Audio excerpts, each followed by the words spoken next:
Alam mo ba, gusto ko nang makapunta ng Maynila. Tagal nga akong dali ni tatay dun eh. Para naman, kuminhawa yung buhay namin. Tsaka alam mo na, gusto ko makapagpasya ng Maynila. Ano ka ba naman, Bea? Masaya kaya dito? Tahimik, tsaka payapa. Tsaka ano ba yung sisay mong taga Manila? Alam ba yung sabi-sabi nila dyan, marami daw manloloko dun? Ikaw din, baka mabiktima ka. Ay nako, basta ang gusto ko, yung hindi na ako papakainin ng mga bungang kahoy, kamote, sakit na nga ng puwet ko kakautot. Loko talaga po. Ate Lisa! Ate Lisa! Ay, bakit? Ate Lisa, punta tayo doon sa resort. Yung mga bagong dating doon, mga taga Maynila. Tsaka Ate Lisa naman, sayang din yung tips na yun, oh. Tsaka tayo na din mag-guide para sa tips.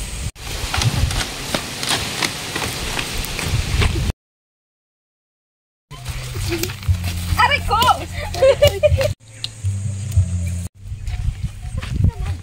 Ay nako, kaya pala hindi maluto-luto yung tinola. Harutan kayo ng harutan dyan. Hindi ba talaga kayo mapag-iwalay? Ha? Sa bagay, mapag-iwalay na rin kayo dahil inaantay ka na ng ama mo dun sa terminal.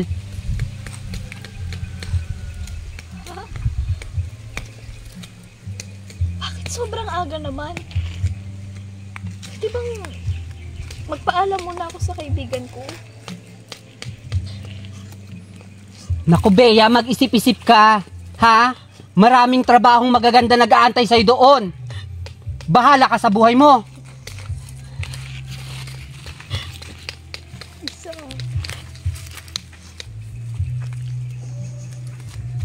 Hindi ko naman alam na ngayon ako kukunin ni tatay. Pero, diba pangarap ko to? Susuportahan mo naman ako, diba? Ano kasi hindi ako lulupa. Ikaw na lang yung nakakasama ko dito. Aalisan mo pa ako.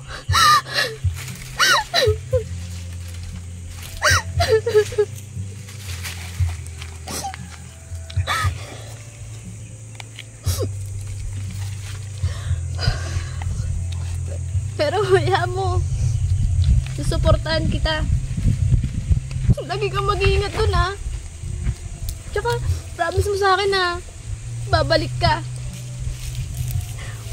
Oo. Babalik ako kahit anong mangyari. Babalik ako. Ay, miss kita, Bea. Miss din kita, Lisa.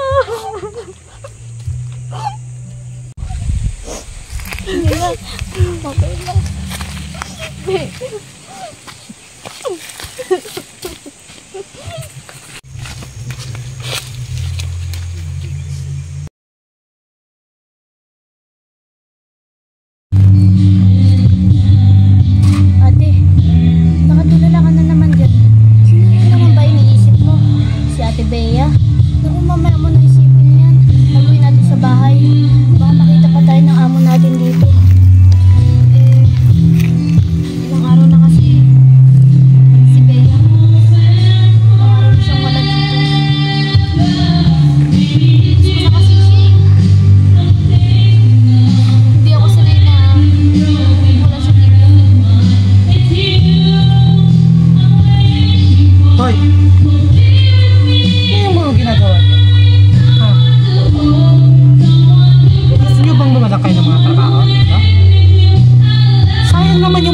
Bayad ko sa inyo rito. Ano? Gusto niyo tanggalin ko kayo? Ha? Ayusin niyo yung mga trabaho niyo rito, ha?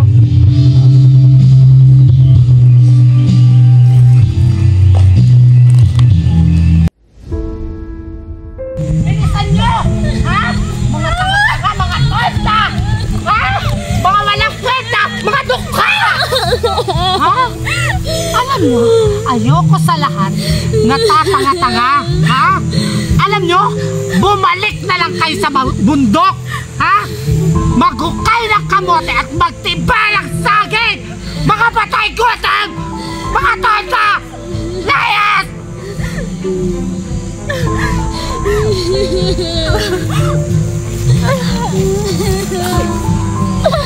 Sabi sa'yo ate, ang kulit-kulit mo. Diyan tuloy na wala tayo na trabaho. Ba't kasi lagi nasa isip mo si Ate Bea? Alam mo ba, nagsiselos na rin ako kasi lagi ako yung kapatid mo, pero lagi nasa isip mo si Ate Bea. So tama nga yun ang sabi ni Madam Pongpong. Na bagay tayo sa bundok, bagay tayo magbuhay ng kahoy, kamote.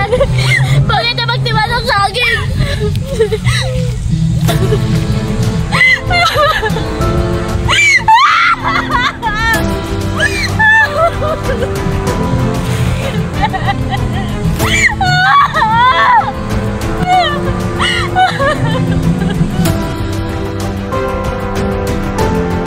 Alam mo ba yan, nalala mo yung puno doon ng mga papaya? Ngayon, nabubulok na lang. Kasi wala na kumukuha doon eh. Tsaka, tayo lang naman kumukuha doon eh.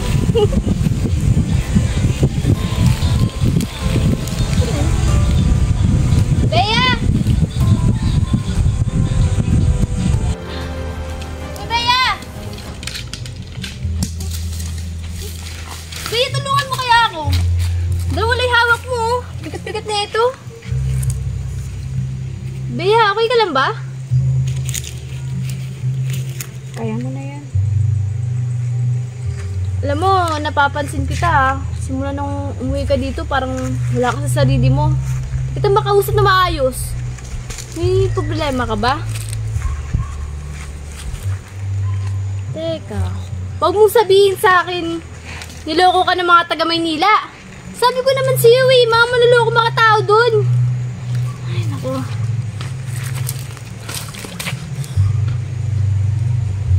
Tara na, para maigatan na to. Bea! Bea! Boring naman na ito. Ano ba nangyari sa'yo? Wala ka na naman sa sarili mo eh. Problema ka ba? Namimiss na kita. Namimiss ko na yung mga kulitan natin dun oh. Tsaka yung pagkakuha natin ng nyog. Mais ka nga! Para naman sila ito eh.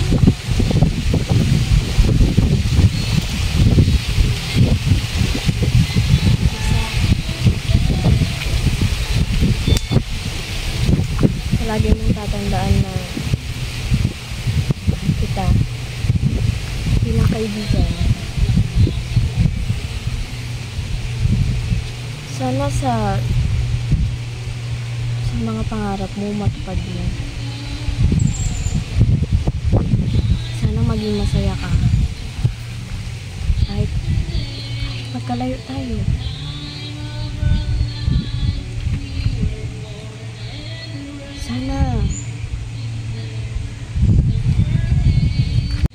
Sana huwag mo akong kalimutan, Lisa. Mahal kita. Hindi ka lang sabihin yun. Kasi alam ko naman magkasama tayo natin gagawin yun, di ba? Tsaka salamat nga pala kasi nga nandiyan ka pa din para sa akin. Tsaka promise, kahit sa kabilang buhay, magsasama tayo ng dalawa.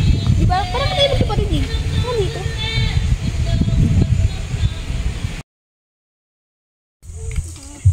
Ano? Ha? Si Sandra! Oo. Wait nga lang. Itatanong ko lang po sa inyo sana si Bea. Kasi po kanina ko pa po siya inaantay dun sa tambayan namin eh. Hindi po siya dumarating. Eh may usapan po kami kahapon. Ha? Wala bang nagbalita sa'yo? Na mula nung umalis siya dito, 1 week pa lang, wala na siya. Patay na. At balita ko, pinatay siya ng amo niya dun sa Maynila. Paano po mangyayari yun? Tsaka, hindi po pwede mangyari yun kasi po, asama ko po siya kahapon dun eh. Kumuha pa nga po kami ng nyug kahapon eh. Paano po mangyayari wala na si Bea? Ay naku, bahala ka nga. Paano nangyari yun? Sir Charlie? Ako po pala si Bea, yung galing pong Leyte. Nag-apply po kasi ako dito. Alas 3 sa hapon na ng oras na. Asin ko na. Nakagaling. O siya. Hindi mo naman nalinisin yung nakita ang mother mo yan, ha? Nga pala, ayoko nakakaangan dito, ha? Sana ito na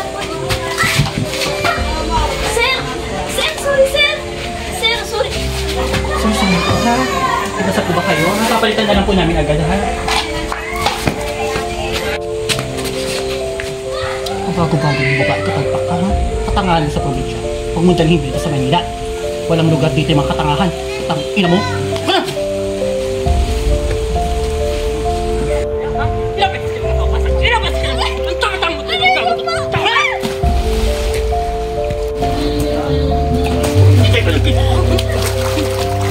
Kailan ka ba matututo? Kailan ka matututo? Nataalis na yung mga customer ko sa'yo. Ano? Ano sabi mo, ha? Ano?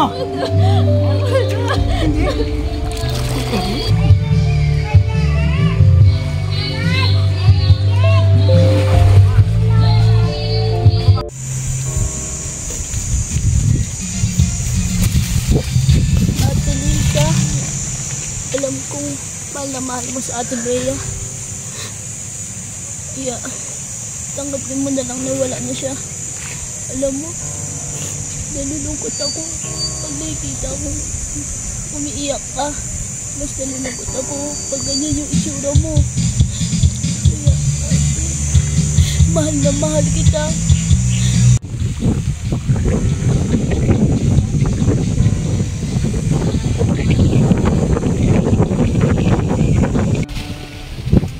Lagi mong tatandaan na kita bilang kaibigan.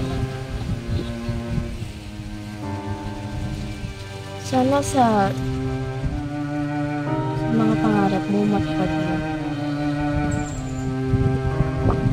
Sana maging masaya ka.